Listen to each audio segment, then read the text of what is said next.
The doctor frowned. "It puzzles me," he said. "Of course it was made by a bullet, but it should have partially closed up. It goes right into the brain. You say you know nothing about it. I believe you, but I think the authorities should be notified at once. Someone will be wanted for manslaughter unless—" He paused. "Unless the wound was self-inflicted. What you tell me is curious. That he should have been able to walk about for hours seems incredible. The wound has obviously been dressed, too. There is no clotted blood at all." He paced slowly back and forth. "We must operate here at once. There's a slight chance. Luckily, I brought some instruments. We must clear this table. And, do you think that you could hold a lamp for me?" I nodded. "I'll try."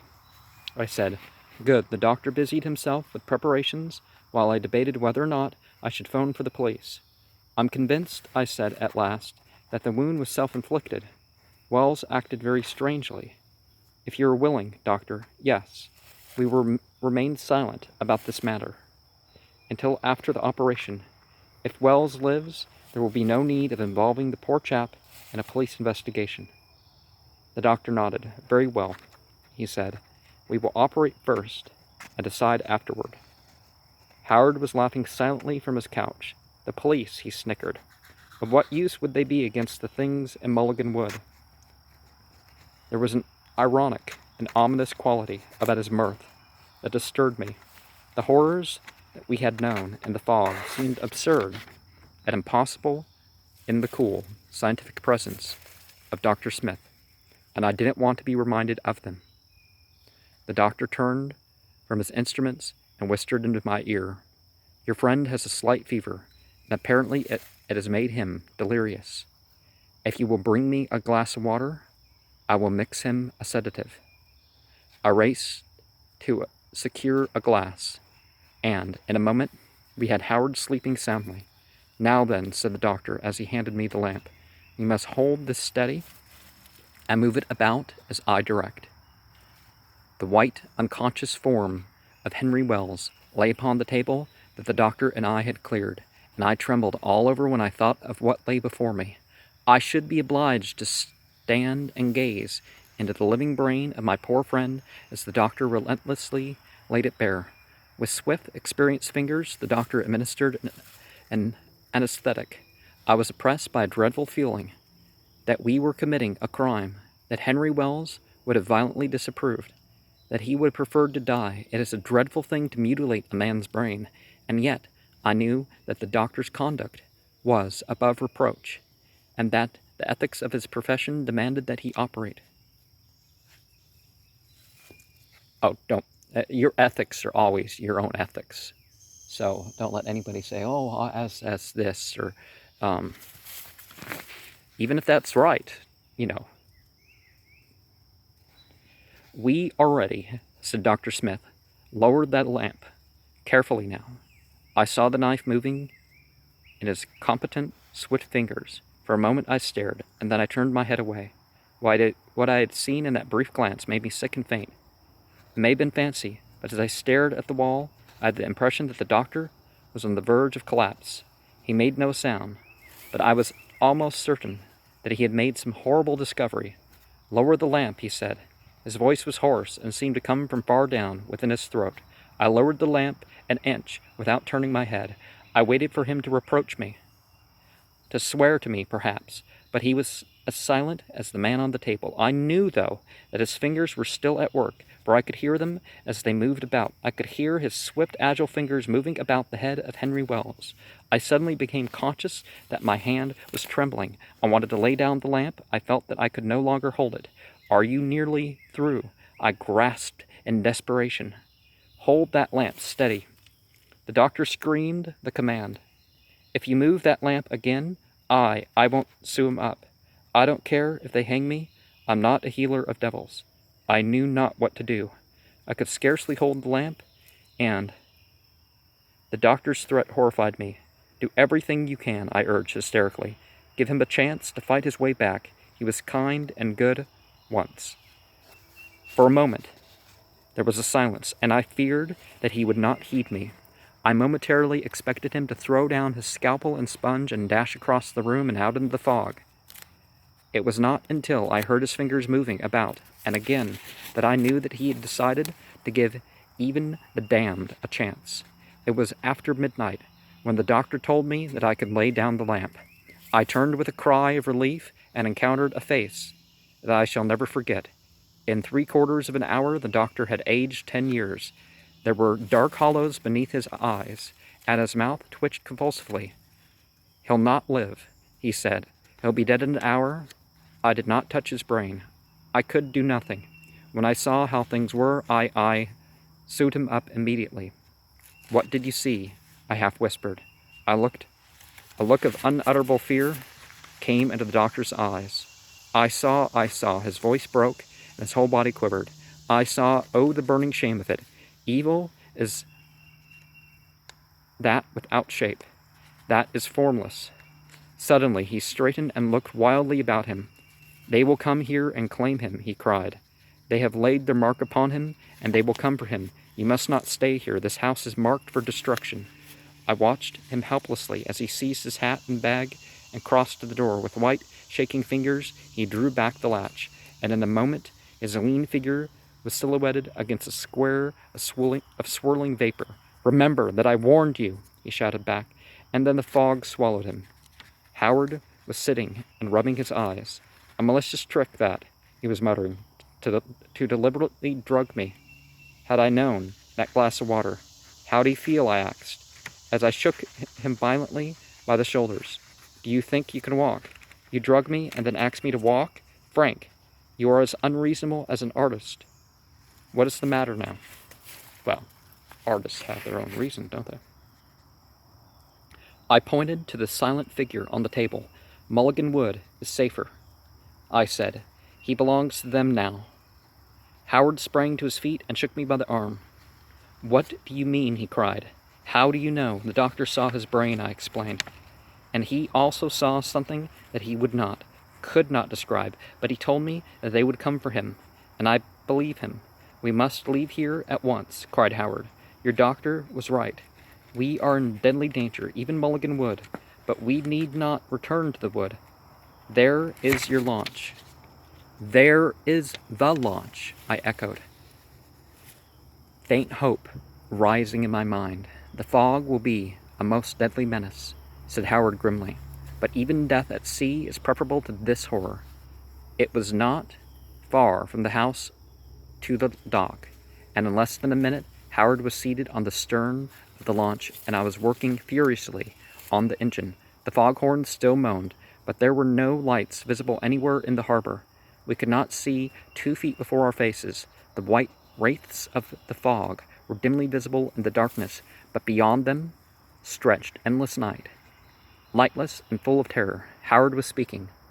"Somehow, I feel that there is death out there," he said. "There is more death here," I said, as I started the engine. "I think I can avoid the rocks. There is very little wind, and I know the harbor. And, of course, we shall have the foghorns to guide us," muttered Howard. "I think we had better make for the open sea," I agreed. "The launch wouldn't survive a storm," I said, "but I have no desire to remain in the harbor.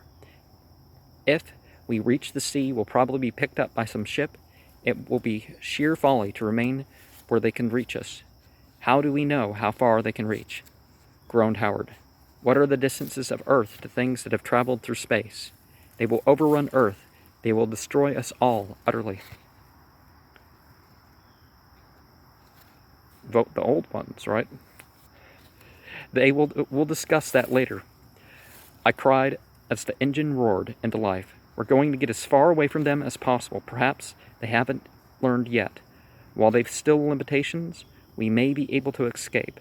We moved slowly into the channel, and the sound of the water splashing against the sides of the launch soothed us strangely. At a suggestion from me, Howard had taken the wheel and was slowly bringing her about. "Keep her steady," I shouted. "There isn't any danger until we get into the Narrows." For several minutes I crouched above the engine while Howard steered in silence. Then suddenly he turned to me with a gesture of elation. "I think the fog's lifting," he said. I stared into the darkness before me. Certainly it seemed less oppressive, and the white spirals of mist that had been continually ascending through it were fading into the insubstantial wisps. "Keep her head on," I shouted. "We're in luck. If the fog clears, we'll be able to see the Narrows. Keep a sharp lookout for Mulligan Light." There is no describing the joy that filled us when we saw the light yellow and bright. It streamed over the water and illuminated sharply the outlines of the great rocks that rose on both sides of the Narrows. "Let me have the wheel," I shouted, as I stepped quickly forward. "This is a ticklish passage, but we'll come through now with colors flying." In our excitement and elation, we almost forgot the horror that we had left behind us. I stood at the wheel and smiled confidently. As we raced over the dark water, quickly the rocks drew nearer until their vast bulk towered above us. "We shall certainly make it," I cried. But no response came from Howard. I heard him choke and gasp. "What is the matter?" I asked suddenly, and turning, saw that he was crouching in terror above the engine. His back was turning toward me, but I knew instinctively in which direction he was gazing. The dim shore that we had left shone like a flaming sunset.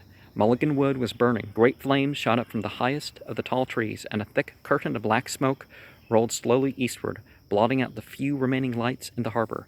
But it was not the flames that caused me to cry out in fear and horror. It was the shape that towered above the trees, the vast, formless shape that moved slowly to and fro across the sky.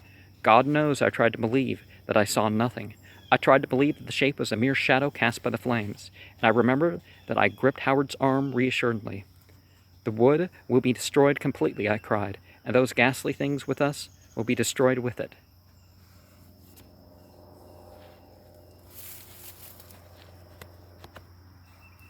But when Howard turned and shook his head, I knew that the dim, formless thing that towered above the trees was more than a shadow. "If we see it clearly, we are lost," he warned, his voice vibrant with terror. "Pray that it remains without form."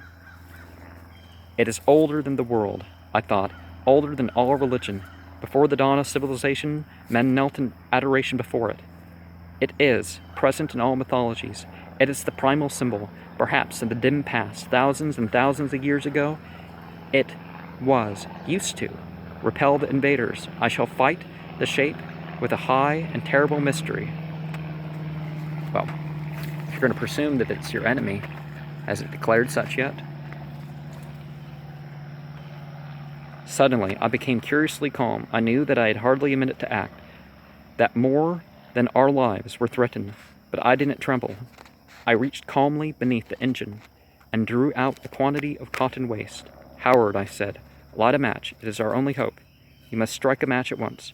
For what seemed eternities, Howard stared at me, uncomprehendingly. Then the night was clamorous with his laughter. "A match," he shrieked. "A match to warm our little brains. Yes, we shall need a match. Trust me," I entreated. "You must. It is our one hope. Strike a match quickly." "I do not understand." Howard was sober now, but his voice quivered. "I have thought of something that may save us," I said. "Please light this waste for me." Slowly, he nodded. I told him nothing, but I knew he guessed what I intended to do. Often his insight was uncanny. With fumbling fingers, he drew out a match and struck it. "Be bold," he said. "Show them that you are unafraid. Make the sign boldly." As the waste caught fire, the form above the trees stood out with a frightful clarity. I raised the flaming cotton and passed it quickly before my body in a straight line from my left to my right shoulder. Then I raised it to my forehead and lowered it to my knees. At an instant, Howard had snatched the brand and was repeating the sign. He made 2 crosses, one against his arm and one against the darkness with the torch, held at arm's length. For a moment I shut my eyes, but I could see the shape above the trees. Then slowly its form became less distinct, became vast and chaotic. When I opened my eyes, it had vanished. I saw nothing but the flaming forest and the shadows cast by the tall trees.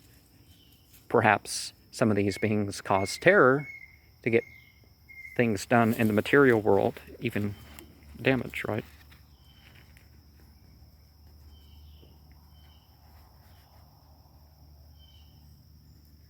The horror had passed, but I did not move. I stood like an image of stone, staring over the black water.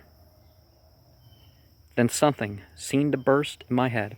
My brain spun dizzily, and I tottered against the rail.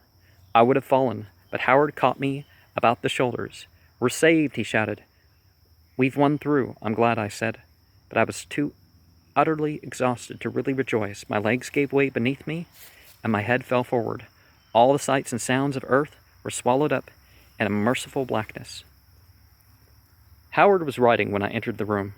"How's the story going?" I asked. For a moment he ignored my question. Then he slowly turned and faced me. He was hollow-eyed, and his pallor was alarming. "It's not going well," he said at last. "It doesn't satisfy me. There are problems that still elude me. I haven't been able to capture all the horror of the thing in Mulligan Wood." I sat down and lit a cigarette. I want you to explain that horror to me," I said. "For 3 weeks I waited for you to speak. I know that you have some knowledge which you are concealing from me. What was the damp, spongy thing that landed on Wells' head in the woods? Why did we hear a droning as we fled in the fog? What was the meaning of the shape that we saw above the trees? And why, in heaven's name, didn't the horror spread as we feared it might? What stopped it, Howard? What do you think really happened to Wells' brain? Did his body burn with the farm, or did they claim it? And the other body that was found in Mulligan Wood, that lean, blackened horror with riddled head, how do you explain that? 2 days after the fire, a skeleton had been found in Mulligan Wood. A few fragments of burnt flesh still adhered to the bones, and the skullcap was missing. It was a long time before Howard spoke again. He sat with bowed head, fingering his notebook, and his body trembled all over. At last he raised his eyes. They shone with a wild light, and his lips were ashen. "Yes," he said, "we will discuss the horror together. Last week I did not want to speak of it. It seemed too awful to put into words. But I shall never rest in peace till I have woven it into a story, until I have made my readers feel and see that dreadful, unspeakable thing, and I cannot write of it until I am convinced beyond the shadow of a doubt that I understand it myself. It may help me to talk about it. You've asked me what the damp thing was that fell on Wells' head.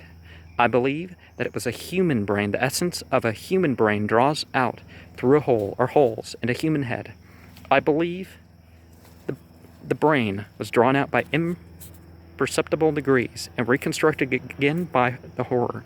I believe that for some purpose of its own, it used human brains, perhaps to learn from them, or perhaps it merely played with them. The blackened, riddled body in Mulligan Wood. That was the body of the first victim. Some poor fool who got lost between the tall trees. I rather suspect the trees helped. I think the horror endowed them with a strange life. Anyhow, the poor chap lost his brain. The horror took it and played with it, and then accidentally dropped it. It dropped it on Wells' head. Wells said that the long, thin, and very white arm he saw was looking for something that it had dropped. Of course, Wells didn't really see the arm objectively, but the horror that is without form or color had already entered his brain and clothed itself in human thought. As for the droning that we heard and the shape we thought we saw above the burning forest, that was the horror seeking to make itself felt, seeking to break down barriers, seeking to enter our brains and clothe itself with our thoughts. It almost got us. If we had seen the white arm, we should have been lost. Howard walked to the window.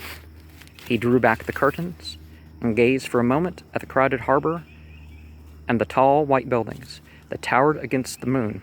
He was staring at the skyline of lower Manhattan. Sheer beneath the cliffs of Brooklyn Heights loomed darkly. "Why didn't they conquer?" he cried. "They could have destroyed us utterly. They could have wiped us from the earth. All our wealth and power would have gone down before them." I shivered. "Yes. Why didn't the horror spread?" I asked. Howard shrugged his shoulders. "I do not know. Perhaps they discovered that human brains were too trivial and absurd to bother with. Perhaps we ceased to amuse them. Perhaps they grew tired of us. But it is conceivable that the sign destroyed them or sent them back through space. I think they came millions of years ago and were frightened away by the sign. When they discovered that we had not forgotten the use of the sign, they may have fled in terror. Certainly, there's been no manifestation for 3 weeks. I think that they are gone. And Henry Wells? I asked. Well, his body was not found. I imagine they came for him. And you honestly intended to put this obscenely into a story. Oh my God. The whole thing is so incredible, so unheard of, that I can't believe it. Did we not dream it all? Were we ever really in Partridgeville? Did we sit in an ancient house and discuss frightful things while the fog curled about us? Did we walk through that unholy wood? Were the trees really alive? Did Henry Wells run about on his hands and knees like a wolf? Howard sat down quietly and rolled up his sleeve. He thrust his thin arm toward me. Can you argue away that scar? He said. There are marks of the beast that attacked me, the man-beast that was Henry Wells, a dream. I would cut off this arm immediately at the elbow if you could convince me that it was a dream. I walked to the window and remained for a long time staring at Manhattan. There, I thought, is something substantial. It is absurd to imagine that anything could destroy it. It is absurd to mention that the horror was really as terrible as it seemed to us in Partridgeville. I must persuade Howard not to write about it. We must both try to forget it. I returned where he sat and laid my hand on his shoulder. You'll never give up the idea of putting it into a story, I urged gently. Never. He was on his feet, and his eyes were blazing. Do you think that I would give up now when I've almost captured it? I shall write a story that will penetrate to the inmost core of a horror that is without form and substance, but more terrible than a plague-stricken city. When the cadences of a tolling bell sound an end to all hope, I shall surpass Poe.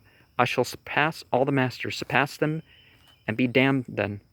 I said angrily, that way madness lies, but it is useless to argue with you. Your egotism is too colossal. I walked and swiftly out of the room. It occurred to me that I descended the stairs, that I had made an idiot of myself with my fears. But even as I went down, I looked fearfully back over my shoulder, and though I expected a great stone weight to descend from above and crush me to the earth, he should forget the horror, I thought. He should wipe it from his mind. He will go mad if he writes about it. 3 days passed before I saw Howard again. Come in, he said, in a curiously hoarse voice when I knocked at his door. I found him in a dressing gown and slippers. I knew as soon as I saw him that he was terribly exultant. I've triumphed, Frank, he cried. I have reproduced the form that is formless, the burning shame that man has not looked upon, the crawling, fleshless obscenity that sucks at our brains.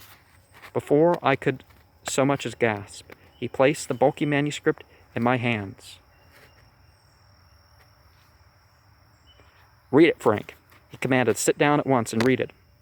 I crossed to the window and sat down on the lounge. I sat there, oblivious to everything but the typewritten sheets before me. I confessed that I was consumed with curiosity. I had never questioned Howard's power. With words he wrought miracles. Breaths from the unknown blew always over his pages, and things that had passed beyond earth had returned at his bidding. But could he even suggest the horror that we had known? Could he even so much as hint at the loathsome crawling thing that had claimed the brain of Henry Wells? I read the story through and read it slowly. I clutched at the pillows beside me in a frenzy of loathing.